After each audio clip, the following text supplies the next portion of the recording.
Welcome and thank you for joining us today for Conversations with Go On Girl. I am Linda Johnson, co-founder and president of Go On Girl Book Club. 2021 marks our 30th year in existence as an organization who reads and supports authors from the African diaspora.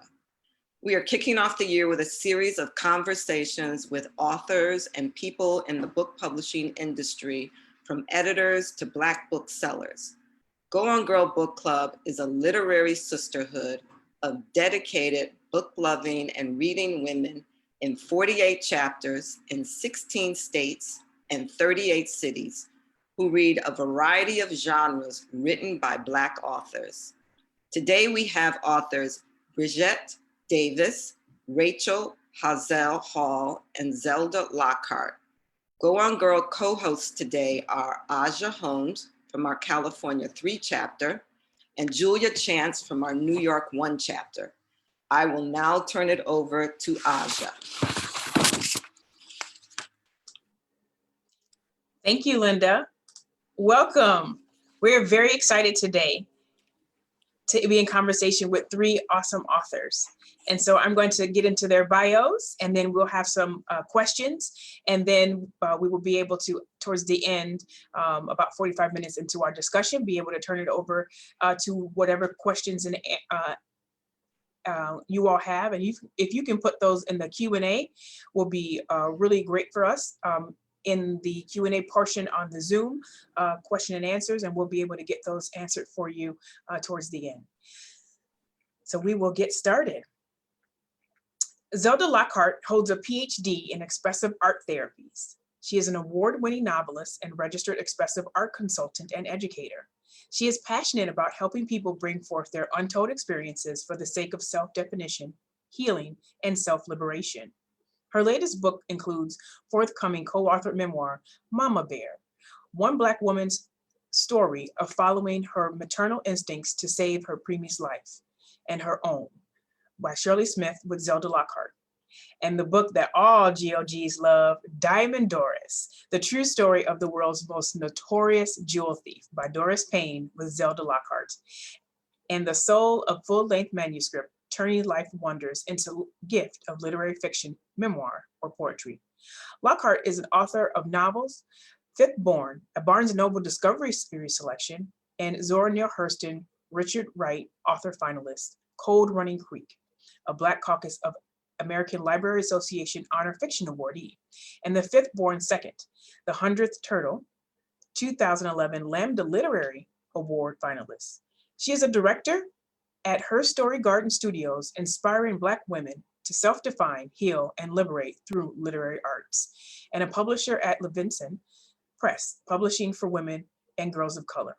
Organizations across the US have recognized Dr. Lockhart's talent as an inspiring teacher, facilitator, and public speaker. Next on our panel is Bridgett Davis. She is the author and memoir of The World According to Fannie Davis, My Mother's Life in the Detroit Numbers, a New York Times Editor's Choice and a 2020 Michigan Notable Book, and named a Best Book of 2019 by Kirkus Reviews, BuzzFeed, NBC News, and Parade Magazine. She is writing the screenplay for the film adaptation of the book, which will be produced by Plan B Entertainment and released by Searchlight Pictures.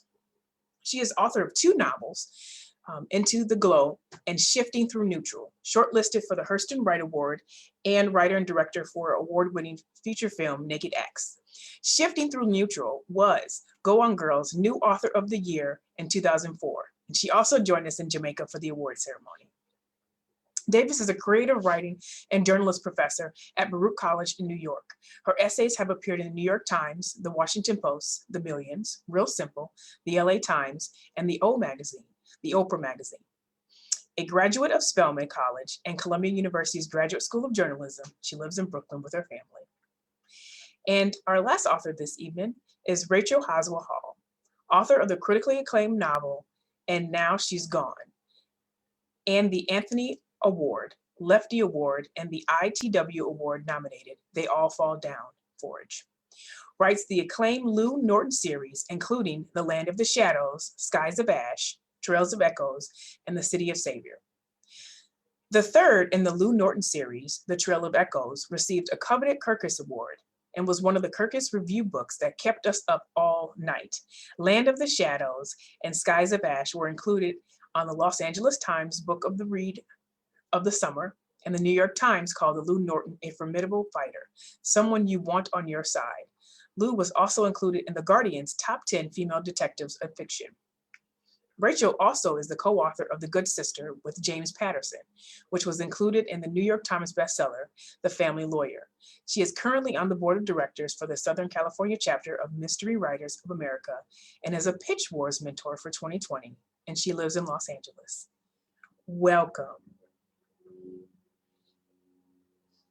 Thank you so much. We're excited to have you all here.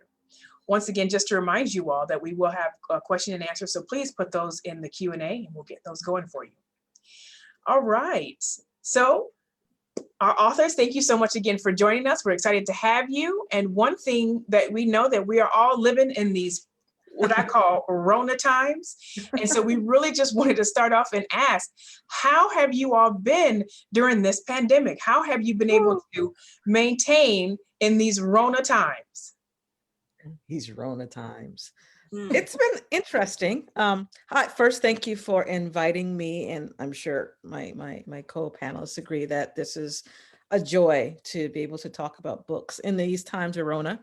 But for me, it's been hard in some ways. I work for Cedars-Sinai, which is a huge medical center here in Los Angeles, and on March 13th, I was in San Diego for a conference, and it was canceled.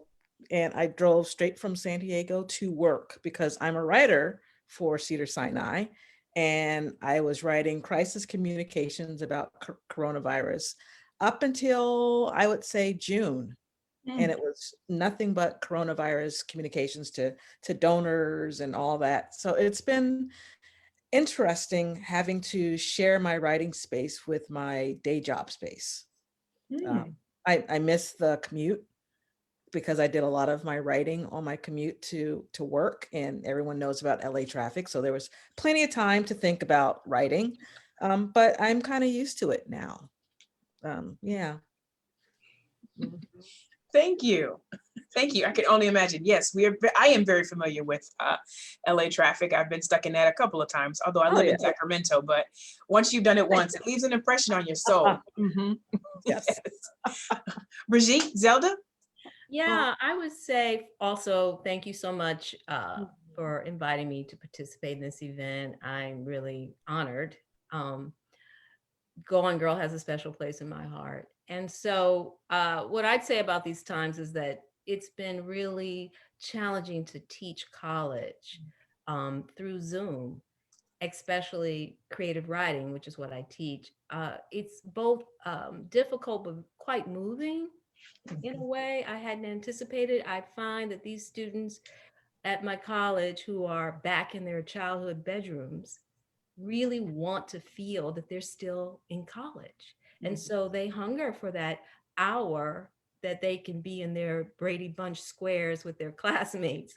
And so I find myself really trying to put something through the screen in a way that I really wasn't, it was different in the classroom. I find myself, strangely enough, even more committed to really trying to be there for them. So that's been really something, that and trying to keep, a 17 and 21-year-old from wanting to go out because that's what you want to do when you're that age. And I can't let them do much. So it's been, that's been a challenge, let me just say. Yes, I can definitely agree with the teaching. I also taught this past semester, and I still don't know what some of my students look like because they didn't turn on their cameras. So that's been very interesting, but their voices are forever etched in my heart. Or how tall they are. Exactly, exactly. Yeah. I've found that, well, I'll start with what has been good, that the pandemic is really, I spend a lot of time outside anyway, but it has been sort of like the only way that I can sort of be with other people in a safe way. So a lot of folks who I might not have gone on walks with before are now ready to go out and play on one of Zelda's outdoor adventures. And that's been a lot of fun for me because I'm like outside, every day, always walking and finding something new. The sad part has been, I just love being in person when I'm with the women at the studio and working with anything that has to do with writing and creating. And I just love the energy, the energy that you can actually feel in person with people. And so I'm super big time missing the women at the studio right now. Yeah. No, I agree. I think that energy is something we're all missing. And now when we're out and you're in it, you have to cover up half of your face. So I find myself a lot of times doing this with my eyebrows to show people I am very excited to see you and acknowledge you, my other human being. And so I find myself doing that a lot. And people probably think, what's wrong with her? But I'm trying to show you that I'm smiling, even though you can't see half my face. So thank you so much for sharing during these COVID times, but I've been calling them Rona times, as if Rona was a person, right? Oh, yeah. So we really wanted to know, just when did you know you wanted to be a writer? When did it solidify for yourself that this is what I want to do? This is my gift to the world, is writing. When did you know? I think I was an undergrad. I was a math and computer science major, Wow. which was like a whole other thing. And I, right? And I took a look, and I was good at that, because I would like dream programming, and I took a lit class, and I was at an HBCU. I was at Norfolk State, and oh my God, it's like I showed up in the reality of the voice of Black people through like James Baldwin and Alice Walker, and I knew then that whatever I had been fiddling around with poetry and everything else in the background, that I didn't want to do anything else except for express lots of other things, but I wanted to express myself in writing, and I wanted to be in that conversation that I had been reading. Yeah. Yeah. I took Earthquakes in You for my math requirement at UC Santa Cruz, because the thought of math, even now I go like, what? For me, I always I knew that I loved books. I absolutely love books. And I wrote in journals all the time. And I still actually have them starting in 4th grade and maybe 2 years out of college. I was that kid who would sit and watch people and record it. And if you say, I didn't say that, it's like, yeah, you did. I have it here on January 3rd. We had broccoli that day. So I was that kid, but I didn't think that I could actually be a writer, because I read a lot of genre books. I read Jackie Collins and Stephen King, and I didn't see people who looked like me who wrote those types of stories. It was James Baldwin and Toni Morrison and Alice Walker. And I didn't speak like that. And I didn't think, well, my ideas about what life is aren't that, and therefore I can't write. It wasn't until I started working full-time for Penn Center USA West, which is an offshoot of Penn Center, that I saw B.B. Moore Campbell. She was a member of the organization, and Gary Phillips, who wrote Mystery, and all these other Black writers who wrote genre. And when Terry McMillan came out and Walter Mosley came out soon after, like around the same time, I saw these two examples of Black life that weren't, very, very important, capital V, capital I. And it's like, I want to write that. Is that okay? Am I okay to write that? And that's when I started feeling free enough to explore what it was to write like murder mysteries with Black folks. I love that story. I had a slightly different experience that happened for me as a young girl. I was 10 or 11 years old, and I was given this novel, Daddy Was a Number Runner, by my mom, This is by Louise Merriweather. My mother put that in my hand. Now, if anyone has read my memoir, you'll now understand why my mother made a point of giving me that book. My mother was also a numbers A club, number runner. and I had to keep it secret. But here was a girl like me, Francie, same age. It didn't matter that she was in 1930s Harlem. She could have been in 1960s Detroit, for all I knew, because I related to her. Francie and I had the same secret.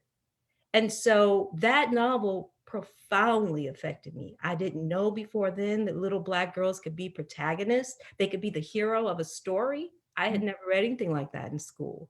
So it just shifted everything for me. And while I didn't say at 10 or 11, I'm going to be a writer, it was right there in the back of my head throughout my, formative years. I knew that that kind of story about a typical Black family, just an average Black family, was possible and could be cherished. And so I make a direct connection from that to my own first coming of age novel. And I'll just say as a footnote, I had the great honor in recent years to meet Louise Merriweather and to tell her how important her book had been for me. Oh, So she signed my book. Oh, good. And yeah, it was quite moving, and we became friends actually. So I tell everyone, and I tell her, you're the reason I'm a writer. yeah. So that reminded me how important Black women authors are. I have direct experience with how someone's story can change your life. Yeah. That's power. That is Yeah. powerful. And I know that Louise Merriweather didn't take that lightly about that. Not at You all. changed the course of someone's life. Yeah. And I agree and I understand that. I'm not a writer, but I was also a biology major and I was headed to become a medical doctor. That didn't happen once I saw blood. So I had to also change my life course as well. So I understand what you went through, Zelda, as well.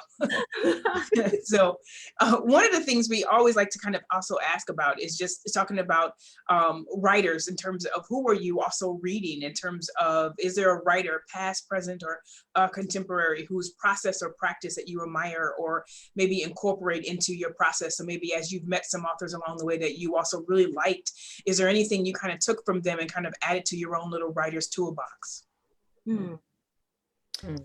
I would say for me, I mentioned a few. I was a genre kid, and so I really loved Stephen King, even though I didn't, especially back then, know what Bangor, Maine was or what Maine life was.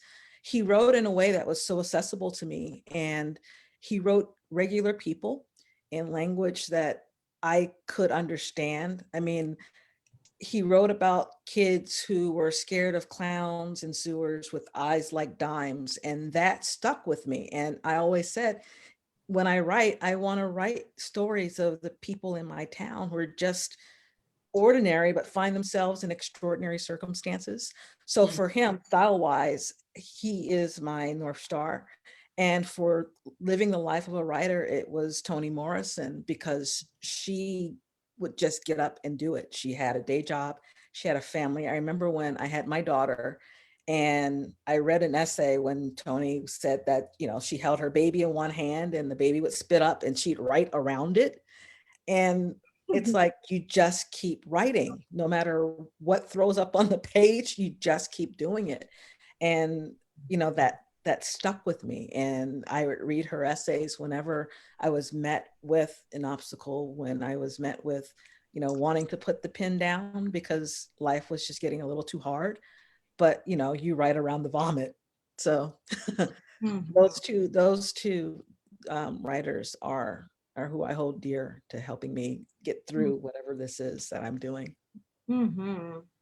I'd say for me, there's probably, that's so beautiful. I was just sitting listening to you and I was like, oh yeah, we're on a panel. I was like, oh yeah, okay, I have to say something too. But I think there's like probably three people who I feel like, just with that question, I probably think of several come tomorrow. But the people who come to mind immediately are Dorothy Allison. When I read Bastard Out of Carolina, in terms of content, I was like, oh my God, that's what I am am doing and wanting to do more of. And that's what I feel like I have been called to the table to do, is to write the truth, especially about little girls who have been molested, and who have had families with secrets, and have, and live, graceful lives anyway. And then I feel like Toy Darracott, the poet Toy Darracott, because she was the first person who called me out of, as my students say, I'm always telling them to stop trying to be clever and just, write from your heart, connect the pen to your heart valve and write. But she was the first person who really called me out on that, as I was like reading in coffee shops and thought I was so cool getting all those snaps. And she was like, okay, but like, what are you writing about? Like, tell the truth. And then Toni Morrison, because of the musicality that is in her writing and in her stories, and seeing that it is okay, like the way that I would merge the sort of the computer programming of the plot of a story with all of that poetry, which because poetry was my first love, with writing. So anyway, I'd say those three writers really, I just could, anything they write, have written, want to write, I'm still gonna want to read it, yeah. Yeah, that's so beautiful. It's such a hard question in a way, because I feel as though I'm in conversation with so many writers. I am like most people who write, I read constantly. But if I had to really narrow it down, obviously Louise Merriweather, I've already spoken about her and her, influence on my work. One of the most beautiful novels I read early in my sort of maturation was Louise Erdrich. She wrote Love Medicine. And that novel was one of the first times I came to understand that whatever your background, whatever your life, it's expansive, it can be multi-generational, it's valuable for all of its intricacies and all of its oddities. And so that was a really liberating experience for me to read her novel when I did, when I was really trying to determine what my own voice would be. And very quickly, I'd also add, I have my one quick Toni Morrison influence also. When she said, I never closed my door because my boys didn't need a writer, they needed a mother. Yeah. I held on to that in those early years, trying to get shifting through neutral done with a baby, and then a toddler. I just told myself it's going to take the time it takes, because I had Morrison's words in my head. Finally, I would say this writer is actually younger than I am. Tayari Jones is actually not only extraordinary writer, of course, and before I knew her, I was such a fan. I am now friends with her, and what I'll say that she's taught me, first, I saw that you could take your hometown and that could be your métier. Like, she writes about Atlanta like nobody, and she doesn't shy away from writing about it again and again. That's how I feel about Detroit. But there were points when I didn't think I didn't know if that would be okay, believe it or not. And just reading the breadth of Tiari's work reminded me that, yes, you can do that. You can make Detroit your place that you write about. You can do like Faulkner did with Mississippi. You can do that. And Tiari taught me that. And finally, she also, I feel, has really taught me a lot about how to be a writer out in the world, how to be a literary citizen, how to be a support to other writers. She is one of the most generous women I know, despite the fact that she's, so deeply committed to her craft. So I felt as though I learned from her, not just, to be inspired by her work, but how to be a writer in the world. That's beautiful. Yeah. I like that. Yeah. And you talk the one who wrote Silver Sparrow, correct? She wrote, well, Yes, Silver Looking at Sparrow, America. and her most recent one is An American Marriage. Yes. Yeah. Yes. Yeah. Both, I think, GOG we've read. Yeah. And her first book, I was saying this to you earlier, Zelda, Leaving Atlanta, also came out in 2002. Yeah, that's Like, it. Big year. It was a big year, and all very different locales, from Los Angeles to North Carolina to, no, your story was Mississippi. Yeah, wasn't well, it? Mississippi and St. Louis. So it Yes. was, yeah. And then Atlanta. Yeah. So, Yeah. huh. I know. One of the things that really does resonate for me is when when authors are really able to write really great landscape talking about the cities. And then later on in life, you travel to those places and you see some of the things come to life because you're being able to see them, as they talked about driving down the highway, or talked about the vast majority of the landscape that's there. So I really do appreciate that. One of the things, Bridgett, for your novel about Fannie Davis, about your mother, I am from Chicago.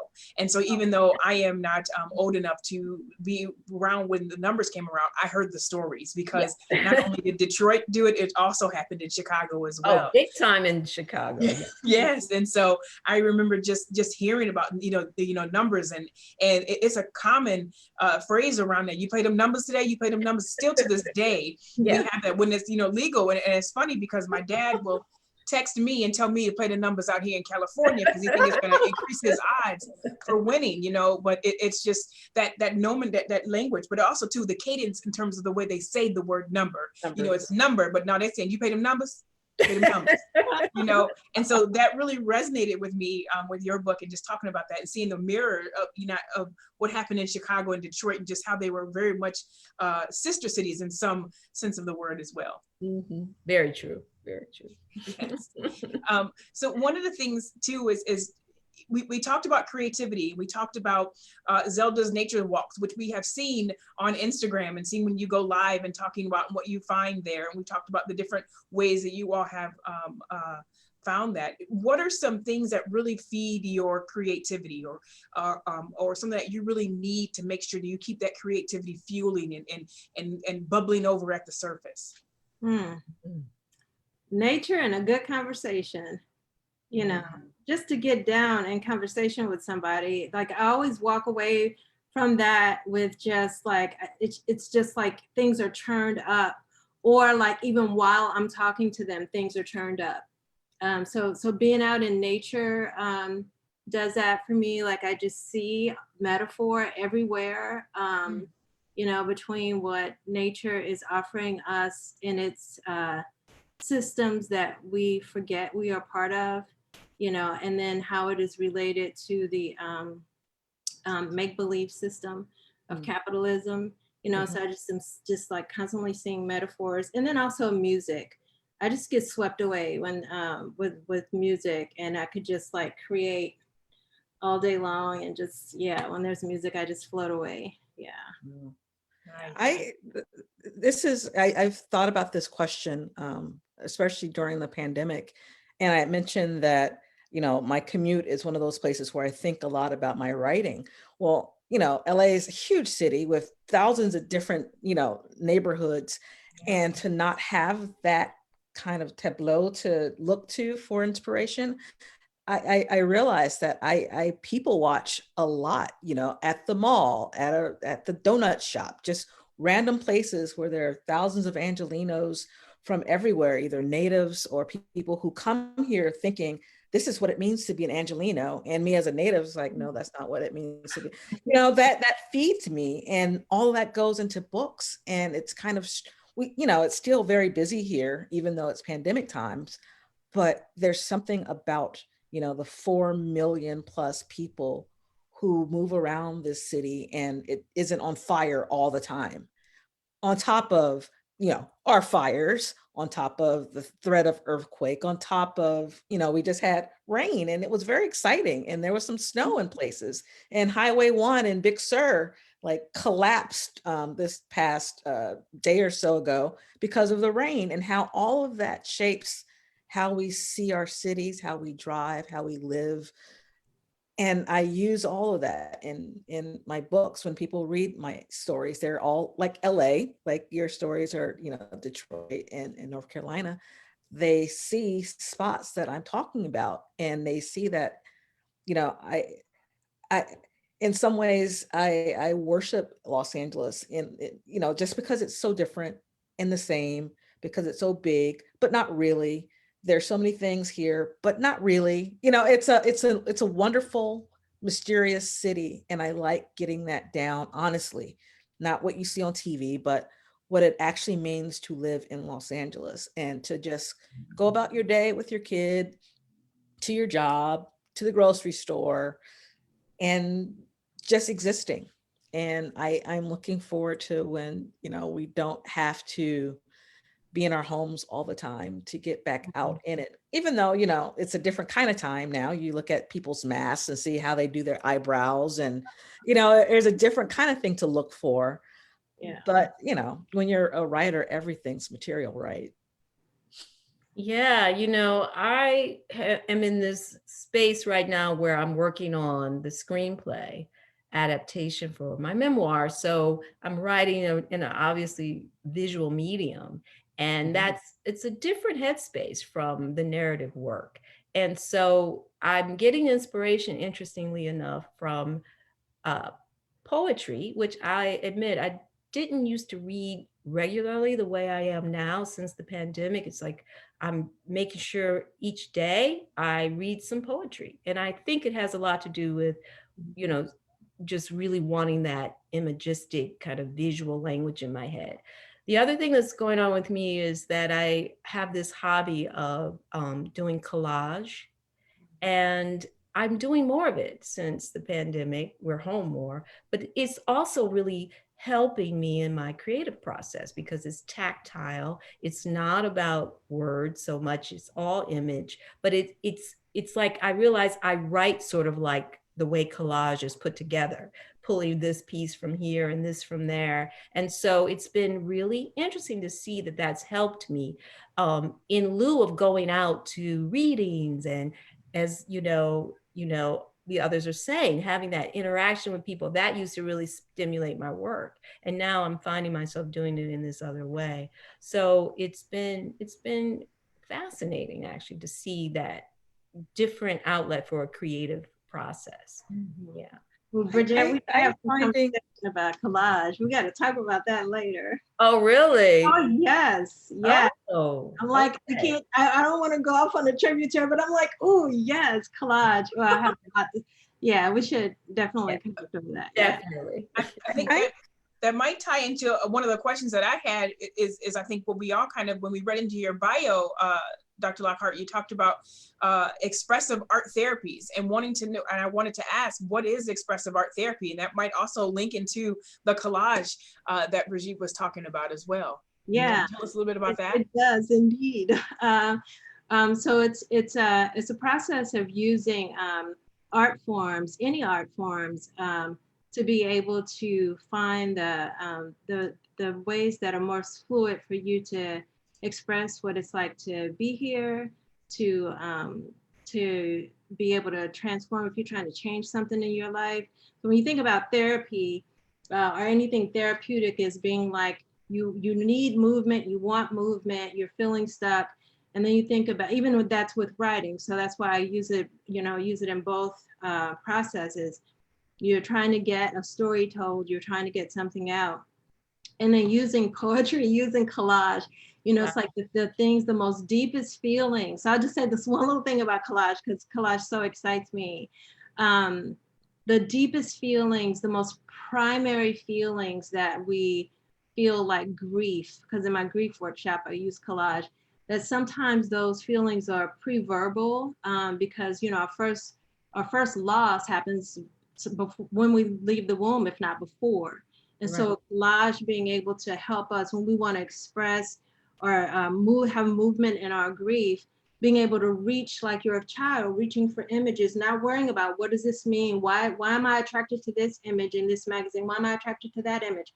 But just when someone asks you how you feel, literally just reaching for images and then putting them down and then seeing, what did you tell yourself by doing that? So anyway, We should talk.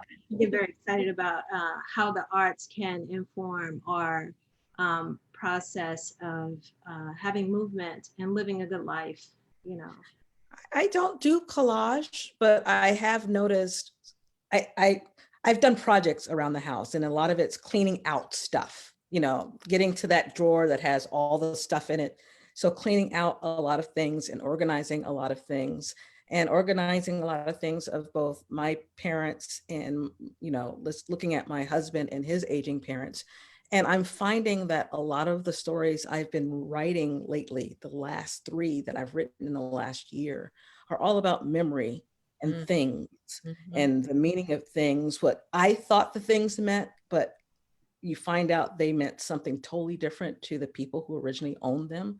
So it's not necessarily collage, but it's capturing and looking at an object and figuring out what it means and why is it so meaningful and how it's hurt people in the past. So, yeah. Yeah, all of that. And dancing. And I dance every day, and just my body, what I end up understanding about my feelings because of what I'm doing with my body. And Mm. yeah, anyway, I could go on, and I will not.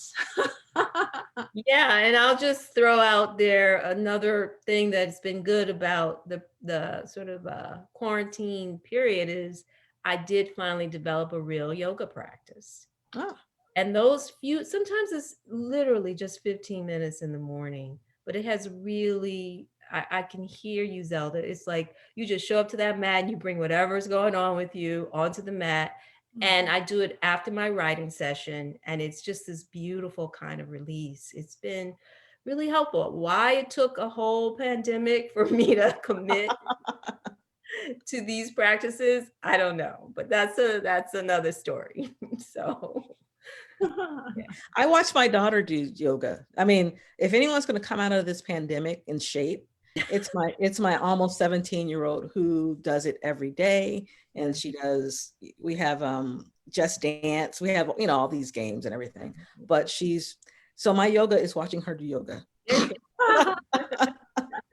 and saying, wow, that's pretty awesome. Yeah. That's called observational yoga. Thank you. Thank you. I'm Don't glad we think got I'm a gonna term get for it.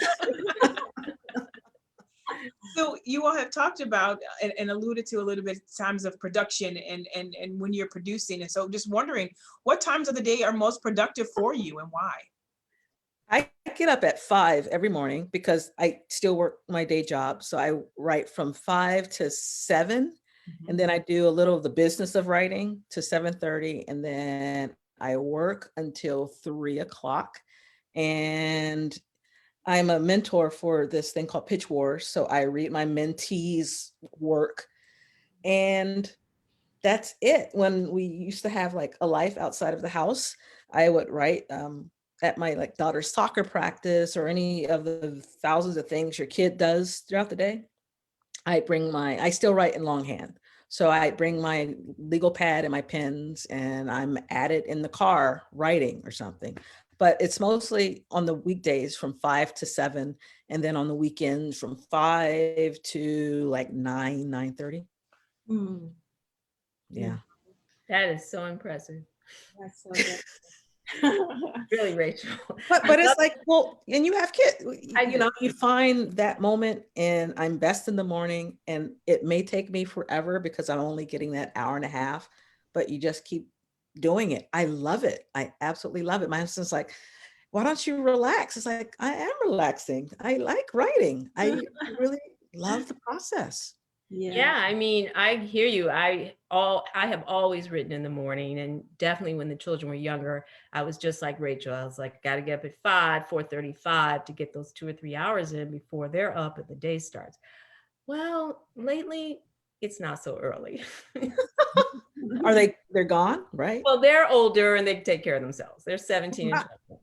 But for me, I find that, okay, if I'm at my computer at 7:30, it's okay. And I just try to keep those 2 hours, maybe 3, but I don't push it. But I will say, and I'm sure you can vouch for this, Rachel, you can finish a book that way.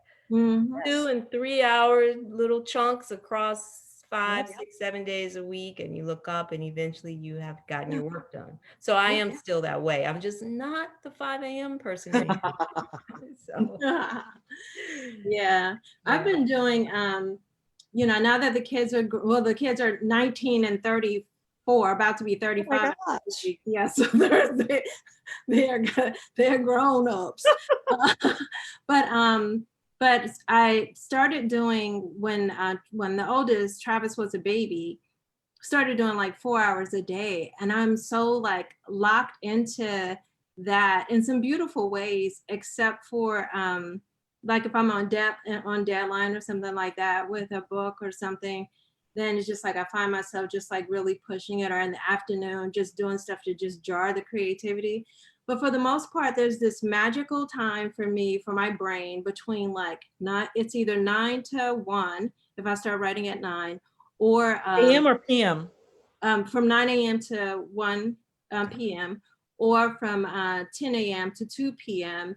And then there's sometimes I don't know if y'all get this, but that upon waking thing, I feel like there's this omniscient space when you're waking, and like when I'm like deep in a novel, like the meditation is just off the charts or something like that with it, then I'll be waking and writing, so I just like wake up and I'm just like writing. And then I have developed a bad habit, do not tell the state patrol, of driving and writing. I do that too. Oh my God. High five.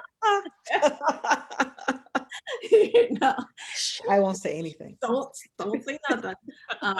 It's like, what are you gonna do if you listen to a podcast or something? You're like, oh my God. And you like that and grab your Post-it note and you kind of like do that. Yeah. Mm-hmm. Anywho. Want to remind folks to go ahead and get their questions in the Q&A section, not necessarily the chat. If you can put them over in the Q&A, it helps our facilitators find your questions there. But we are going to ask our last question, which is our signature question. And as you all know, this is Go On Girl Book Club, and each of us are part of a Go On Girl chapter within that here. And we want to know that if you were to start your own book club or own Go On Girl chapter, who would be members of your club? Who would be in your book club? Who would you like to discuss books with, either past or present, famous or not? So who would be the makeup of your own little Go On Girl book club chapter? I don't know why this popped into my head, but I was like, people who don't mind like taking off their shoes, people who like to go barefoot. I don't know. That's the mark of something, but like Black chicks, folks who are down with getting down, who are down with themselves, who are down with humanity, who want to just get down, dig deep, read some stuff that's just, that will stir them in some kind of way. That would be my book club, folks. Mm. I would say Black girls who like reading crime and mystery, who don't mind seeing blood or the F-bomb, who, kind of want to solve it for the people. So yeah. There are not many of us who are writing it. So to be surrounded by, other women who love that stuff, because, we watch ID Discovery more than anybody else. We are constantly solving crime. So to be in a room with all that would be wonderful. That's cool. Yeah. I think my ideal book club would be Black folks who really want to tell their own stories. Folks who have always wanted to write memoirs or tell their family histories and never knew how or didn't know if it was important enough. Because now that I've written this memoir, I'm just telling everyone, go interview your loved ones, please. Like whatever you're doing, stop it right now and go interview someone and get them on tape, because we don't do that enough, and our histories would be lost. I joke about the numbers, but that was an ephemeral experience that was vital to the Black community. And there are very few records of it, very few. And I only really came to understand how important the work I was doing was for documenting it once I started doing the research. It wasn't just about telling my story and my mom's story. I needed to tell, this important Black American story, so fundamental to our history, right? So I want to be in a book club where folks they have these stories in their being and their bones, and they're concerned about, how do I tell it? I want to be in that group so we can all just get together. That's probably more of a writing workshop, but maybe we're in a group talking about all the books that got published that are like that. Yeah, and we're just celebrating all these groups together, because there's some bodies there, and then there's some shoes off. So it would be one. It'd just be all of us. Yes. And I'm just like on a big high, just that I'm like, wow, we are just like sitting up here as Black women talking about our writing. And I don't know, just something about that 20-year thing that we were talking about, since like, Rachel, like 2000 and what, Two. or 2001 to now, that 20-year span of from whence we've come, and stepping out there, and the vulnerability and the courage, and just getting it done every day. And yeah, that's a big, I'm gonna ride on this moment for a while, just us being in this moment. Yeah. I wish we were in the same room. Soon. Next time. Yeah. Yes. Soon. Yes, soon. Thank you so much.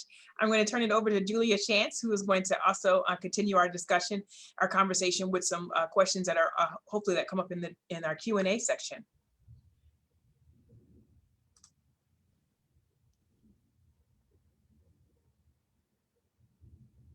Hi, everyone. Hey, Julia. Hi, Julia. Good to see you all. So questions are starting to pour in. The first question is, what makes a good story for you? I would say everything, being mystery and crime, something as simple as going to the refrigerator to get that last slice of pie and someone's eaten it, and the violence that occurs after that. Anything can be a story, with mystery and crime. So I see material everywhere. Okay. How about you? Oh, who's next? I was just gonna say, I love a good story of, anything that happened to you that you wouldn't want to tell anybody, but it's a good thing to leave it here before you go die or something, Yeah, that you took the pie. Yes, that pie. What you did when they took the pie. Yeah. Yeah, I think mine is similar. I love stories that are about secrets. A lot to do with how I grew up. Keeping this big family secret. But I just love the idea that we all have them. And the best stories to me are ones that, sort of take you through the process of revealing that secret. And to really understand that there are myriad types of secrets, not just dark and shameful ones, but all kinds of secrets. So I'm all about a story that focuses on secrets. Okay. What are your must-haves for sitting down to write? What must you have on your desk, close at hand?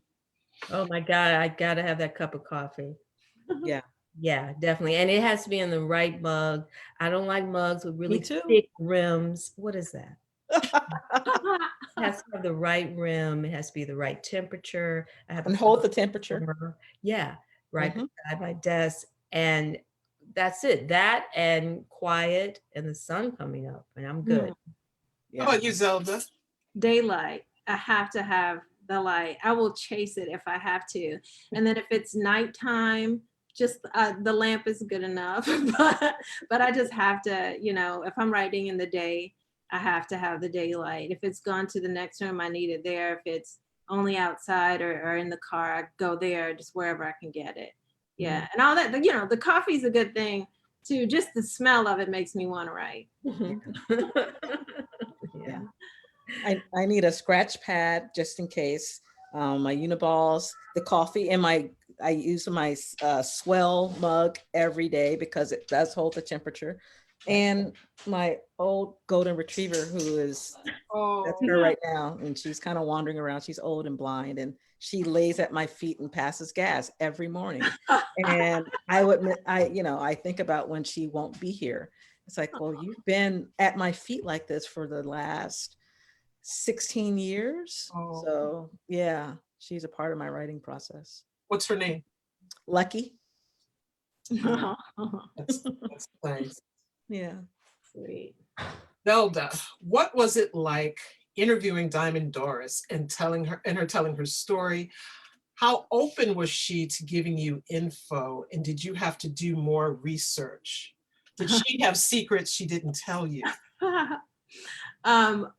Well, we're still really good friends. I talk to her every couple days or so, or at least once a week. just like with anyone, there are parts of her story that she either didn't want to tell or they were difficult. So I, used a lot of the expressive arts, therapeutic stuff to, kind of get down in there with her and to being, a Black woman who can hold her hand and say, we'll go together, into those scary spaces. And the things that make us both cry, it's like, I'll cry with you. But we can get it told, and reminding her of the importance of her fingerprint criminally, but also in this life that there's only hers, and that she, if she can leave that here, if she could leave all that truth here, then all of the things that would be so important for so many other Black women who have rules that are leveled against them that just like they don't work for them, and that maybe they've done some shady things to get around it and come out on the good side and didn't want to tell anybody what they did. But it's just in that empowering piece of telling the stuff that's hard to tell. But yeah, so yeah, it was hard sometimes to get those parts of the story out of her when you know that there's something in the gap or something missing, but to coax it lovingly, and sometimes not so lovingly, the light. Yeah, I hope I answered that person's question. Yes, you did. You did. Brenda Harris asked, Rachel, regarding your comments on mystery, regarding your comments on mystery and crime solving, how do you weave your story so that a reader can't guess the ending? What is your process? Well, I always start with issues that bother me. I tend not to write just kind of superfluously. It's like, oh, I just want to kill this random person over here. In the books that I write, there's always something that I'm trying to figure out. And the last book that came out was domestic abuse. And so I built, the story around a woman trying to disappear because of the violence in her home. And I've written procedurals, which are stories that have a detective or a cop. And I learned how to do that. And so I meld what I learned from writing a procedural, finding the missing woman, to the larger story, which is why did she disappear? Who is she when she's in this marriage? And who are the people that are trying to hurt her and keep her in this space? So there's some, a lot of plotting. I do it the old fashioned way. Like I said, I use index cards and I lay the story out on my carpet and I look at pacing, and, you have to read a lot of the masters. You have to read Chandler and James Patterson and these great writers who know how to keep the story going and keep you turning pages. So some of it is craft and hard work of putting the story literally down so you can see it. And another part is understanding that there's this larger story that you want to tell, and you have to tell it honestly. So it can be hard, but I love it, and I surround myself in it, from watching great movies to reading great books. So you've just revealed that another must-have for you is physical space. Yes. Oh my goodness. When we all crowded, we don't have a tiny house, but we like our space. We had an office that was, my daughter played Sims in there. And it's like, well, can I use this for actual space? And we converted the office into a true office. And now, yes, I do have space to lay things down and to look at them, because I'm that kind of learner where I have to write it down for me to understand it, and I have to have it in front of me. I'm so analog, it's crazy. I'm an analog learner. And after you write long form on those long legal pads, then what do you do? Type it all in? Type it all in and then print it out, do edits and retype it in and do, yeah. So I like nice pens. I really like nice pens. I get very excited. I'm sure you guys do too. Going into Staples and Office Depot, it's like, yeah. I'm more of a Home Depot kind of girl. Oh yeah? I've had to go in Home Depot a few times. We painted our bedroom, and there's, 10 o'clock at night. Oh, we need more tape. Okay, I guess I'll go to Home Depot. Yeah. Yeah. So Bridgett, Yes. what is it like turning your book into a script? Scary. It's exhilarating and challenging, but scary because I'm creating this story for this big screen that's going to have, it has to make choices for all of the readers who had this intimate relationship with the story one-on-one and created in their own minds what everything was like and what people were looking like and doing. And now I'm going to sort of give them this story visually. And I'm thinking, I hope that people are happy with the film version of the story. So I have that responsibility in my head. But really, it's crazy too, because it's my story. So I wrote the book. Obviously, I think every scene in the book is important, but not all of them can be in the film. A 2-hour film goes kind of fast when you think about it. So it's crazy that I'm asking myself, well, what is important here? I'm like, all of it. So I'm in these kind of conversations with myself. Well, do you really have to show your sister there? Or, yeah, but she deserves to be in it too. I don't know if you can get your cousin in there. I mean, it's been crazy. I'm in this conversation with myself all the time. And I had to call the young woman in the screenplay Bridgett so that I distinguished her from Bridgett, me, because I was getting a little out of my mind. So it's unlike anything I've ever done. It's a really incredibly exciting, but as I said, kind of scary process. And I guess if you're not scared, you're not, doing something right. So there you go. Cross your fingers for me. I'll say that. Okay. Well, Bridgett, this is not your first film. Talk about that. You are a director. I know people like Julia, with whom I go way back. They're like, "Oh, you're good. You did that film. Like, you do know that was 20 years ago, right?" And people are like, it was like not that long ago, 20 years ago. But yeah, I have some understanding of film writing. Obviously, I've written a screenplay before, but never one based on my own life, and never one that was based on what really happened. The screenplay and the film I made 20 years ago was fiction. I got to make it up. Tell us the name of it and where we could see it. It's called Naked Acts, ACTS, and it's now finally on Vimeo. Okay. So you can just type in Naked Acts and it'll come up. Yeah. Thanks for putting the link of that up and on Instagram yesterday. I saw that and watched some of it. Oh, cool. Like, yay, super. Yeah. Kitwanda wants to know what you guys are reading right now. Oh my God. I am reading lots of arcs. People are sending running me arcs. Yeah.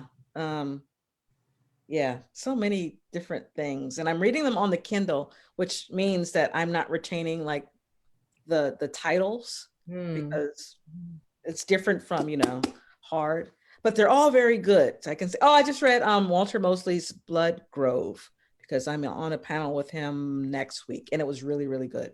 So pick up Walter's newest, which is coming out February 10th. He was with us last weekend. Yes. So you all know then.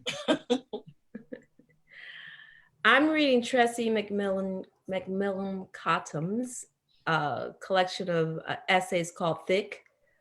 Oh, It's yeah. gorgeous. It's really beautiful. I recommend it. I just finished Maza Mengistu's The Shadow King, which is an incredible novel set in Ethiopia about women soldiers during Ethiopia's war with Italy. Yeah, so there's a lot out there, but I try not to read too many books at once. I don't know how you guys are, but I have one at my bedside. I have another one in the living room and another one in my office. So I'm always reading 3 books. I'm also reading Obama's Promised Land, which I'm taking a while to read that. It's a big book. So those are the 3 I'm reading right now. Yeah.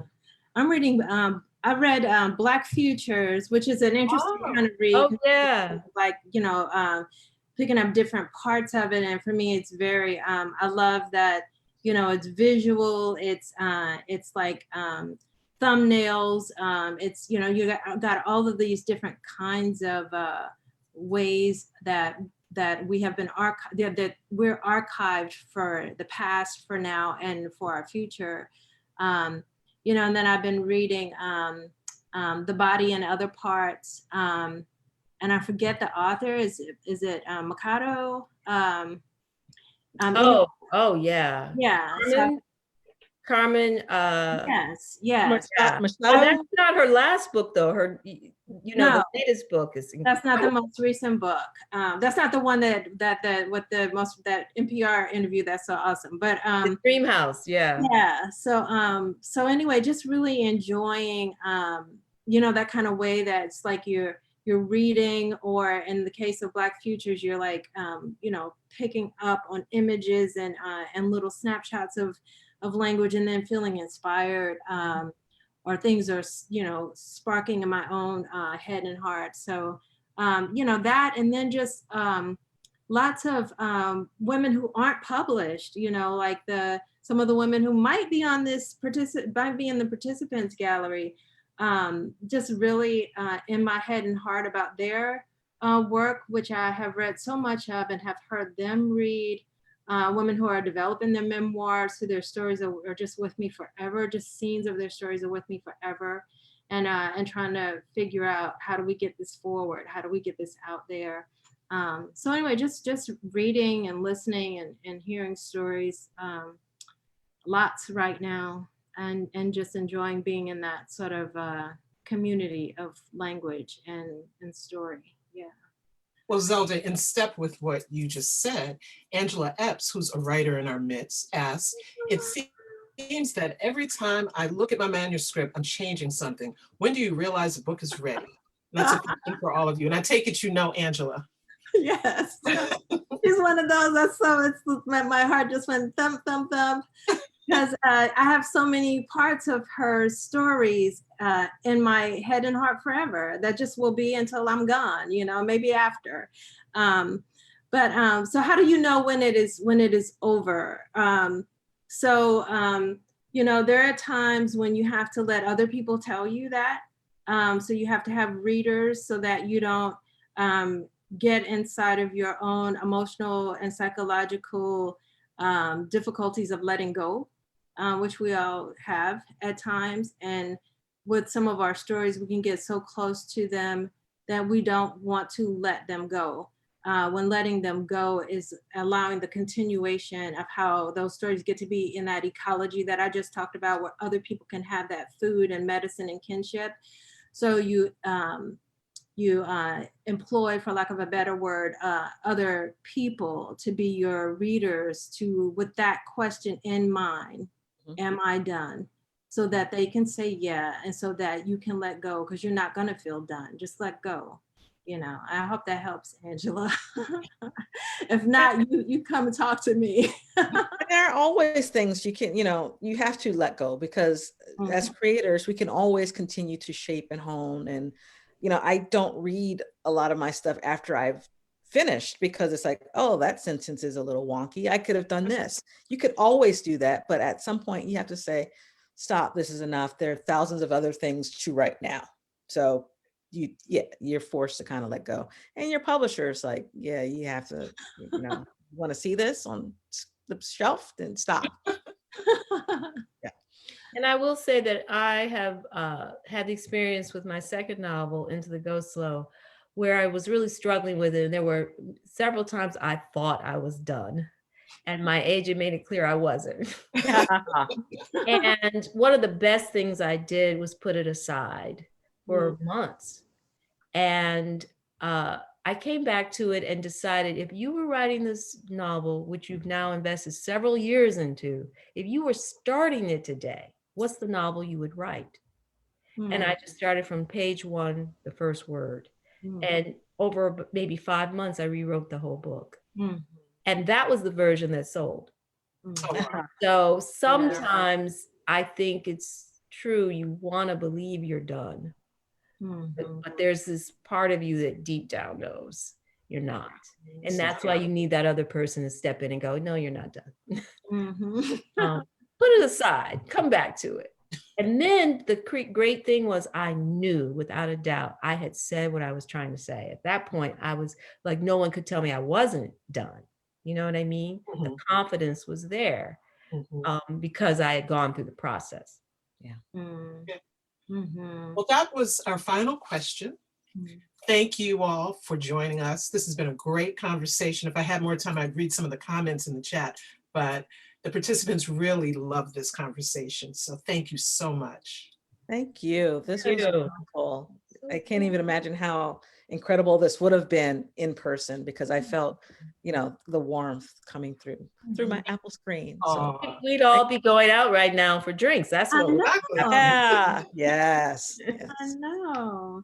Thank you Well, for inviting thank you me. all for hosting this. It's just so wonderful and so wonderful to meet the panelists, and we're connected now. So Yes. Somebody asked if you all were friends ahead of time, like if you knew each other before. no, we do now. Oh, Um, share social media too. I don't know if y'all just type that in the chat box or something, or so that people can stay connected. Yeah. It's easy. Everything is just Zelda Lockhart. My Instagram, my Facebook, my Twitter, it's just Zelda Lockhart. okay. And mine's at Rachel Howzell. So they're only one of us. So you'll find me. And I'm BridgettDavis.com where you can get to all my stuff. So Yeah. Cool. Thank Thank you so much. thank you, Julia. And great to meet all of you. And Great to meet you too. Have a lovely rest of your day. Yes. Or evening. Bye. Bye. Stay safe.